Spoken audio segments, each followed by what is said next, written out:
네, 계속해서 코로노믹스 시간입니다. 정철진 경제평론가와 함께합니다. 안녕하십니까? 네, 안녕하십니까? 네, 일단 서울시와 자치구가 코로나로 피해를 입은 소상공인에게 5천억 원 규모의 재난지원금을 지원하기로 했다라는 소식부터 좀 전해주실까요? 그렇습니다. 이 전체 규모는 1조 원입니다. 그런데 5천억은 직접 지원이고요. 나머지 5천억은 이제 금융 지원, 이제 저리 대출이라든가 무이자 대출이다 이렇게 생각하시면 될 것 같고요. 이례적으로 이제 서울시에 따르면 자치구가 먼저 제안을 했고 이제 5천억 규모의 또 한 번, 그러니까 국가에서 지급하는 뭐 아직도 예정되어 있지만 이제 재난지원금, 4차 재난지원금은 별도로 지급을 하게 되는데요.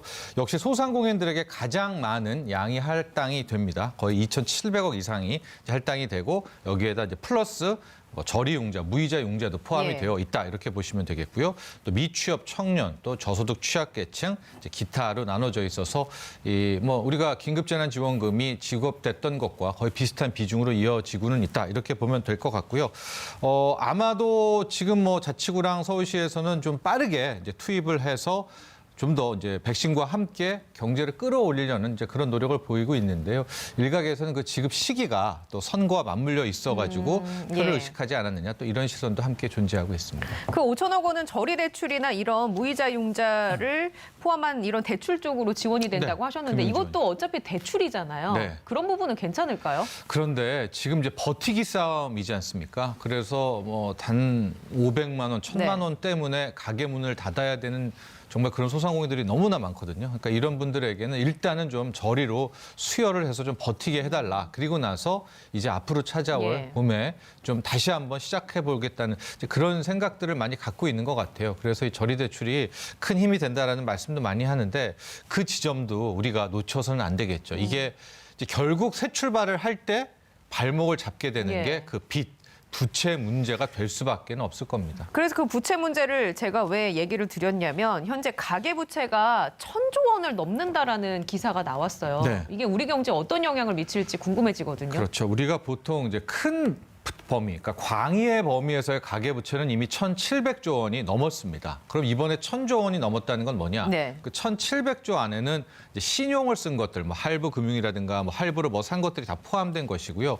이번에 이 1,000조는 은행에서만 우리가 대출을 받은 것, 즉 우리가 대출이라고 할 때 그 협의의 대출이 1,000조 원을 넘었다라고 하는 건데요. 이 은행에서 이 1,000조 원들 대출 받은 것들 나눠보면 한 700조 원, 70%가 주택담보대출이고요. 나머지가 기타 대출인데 이 기타 대출도 전세담보대출, 신용대출이 또 부동산과 연계가 되어 있습니다. 그러니까 전반적으로 우리 가계의 1,000조 중에 80%, 90% 가까이는 집값, 부동산이랑 연계되어 있어서 실은 이게 더 걱정이 되고 있다라고 볼 수가 있겠고요.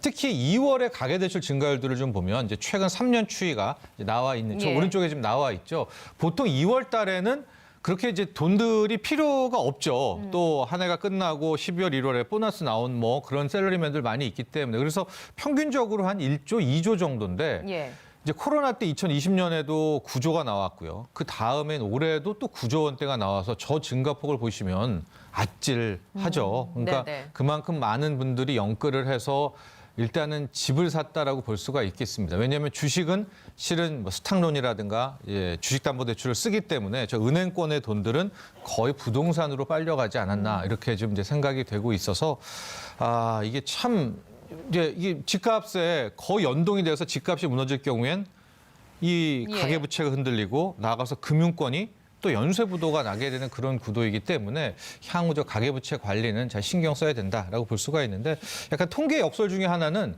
미국도 그렇지만은 이제 흑자율은 또 사상 최고가 나오는 역설이 나옵니다. 그것은 이제 코로나 때문에 가게들이 안 쓰는 뭐 못 쓴 거죠. 이제 그런 것 때문에 불황형 흑자가 나왔고요. 미국에서도 미국 역사상 최대치의 저축률이 나왔다고 하지 않습니까? 나가지를 못하니까 그런 또 이례적인 또 통계 역설도 함께 발견이 됐습니다. 이런 상황에서 이제 금리가 높아지면 직격탄이지 않습니까?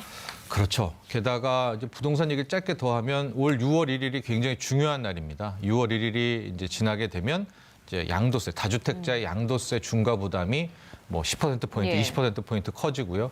6월 1일을 기점으로 올해 보유세, 이 재산세와 종부세를 누가 내느냐가 결정이 되고 있기 때문에 일단 과연 4월에 부동산은 주식처럼 금방 네네. 샀다 팔다 할 수 없으니까 4월에 정말 많은 다주택자 매물들이 쏟아지느냐, 급매물들이 아니냐를 이제 봐야 될 것 같은데 이게 또 이 가계부채를 생각해서 부동산이 와르르 무너지게 된다면 또 다른 문제들도 함께 나올 수가 있기 때문에 당국은 부동산 안정화 이제는 저 부채 문제를 함께 컨트롤해야 되는 또 그런 숙제를 안게 됐습니다. 그 조금 전에 미국에서도 저축 금액이 이제 나가지 못하고 소비를 못하니까 네. 사상 최고치를 찍었다라고 얘기를 해주셨는데 바이든 대통령이 또 역대 최대 규모의 경기 부양책을 발표를 했어요. 네, 그렇습니다. 이제 1억 9천억 통과가 됐죠. 그래서 예. 뭐 1인당 1,400달러가 아예 책으로, 수표 책으로 지급되는 그런 것이고요.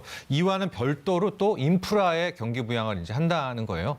이제 미국 같은 경우에는 가보시면 알겠지만 뭐 도로라든가 공항이라든가 지하철이 형편없습니다. 이제 그런 것들을 한 번 다 뭐 뜯어 고친다 이런 얘기가 있는데 지금 또 하나의 문제가 네. 그렇게 으쌰으쌰하고 막 경기를 살리잖아요.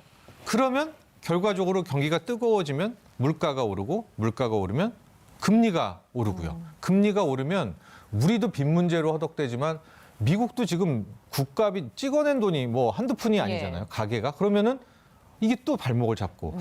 그러니까 한켠으로는 경기가 빨리 풀어서 소비도 살아야 되고 물가도 좀 올랐으면 좋겠는데 예. 다른 한켠에서는 너무 빨리 살거나 너무 물가가 튀어오르면 금리가 빨리 올라서 가계부채로 또 무너지고 빚 때문에 무너지고 이 완전히 딜레마를 겪고 있어서 최근에 이제 주식 투자하는 분들 최근 한 3개월 뭐 고구마를 20개 먹은 것 같다. 이게 오르고 내리고 오르고 예. 가만히 있는 것이 이제 시장도 관망하는 건가요? 지켜보는 거죠. 이게 좋은 건가? 저게 네. 좋은 건가? 그래서 하루는 이걸 보고 올랐다가 아니야.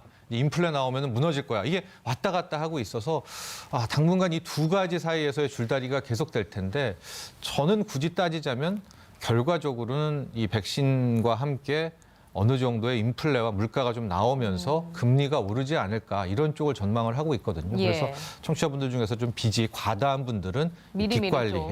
부채 관리를 해야 될 것 같아요. 이거 한 가지 마지막으로 여쭤보죠. 이렇게 유동성 장세가 강할 때 또 우리가 비트코인 뭐 이런 가상화폐에 투자하는 분들이 많이 늘었다고 합니다. 네. 이 부분은 물론 시간이 짧아서 자세하게는 못 다룹니다만 이 현상에 대해서는 어떻게 생각하세요? 파월도 뭐 투기성 자산이다라는 네. 얘기를 오늘 얘기를 한 것 같고. 돈들이 넘쳐나고 뭐 같다 예. 뭐 시계 같다 그림 같다 다 가다가 이제 그 비트코인 가상화폐까지 가서 거기서 또 수익률이 나오니까 하는 건데요. 오늘 새벽에 제롬 파월 미국 연준 의장이 비트코인은 화폐가 아니다.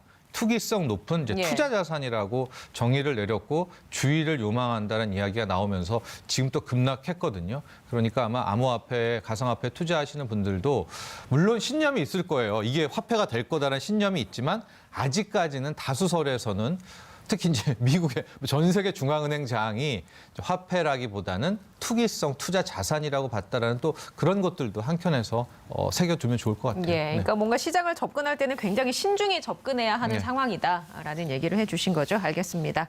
자, 지금까지 정철진 경제평론가와 함께 얘기 나눴습니다. 고맙습니다. 네, 저도 여기에서 인사드리겠습니다. 건강한 하루 보내시기 바랍니다. 고맙습니다.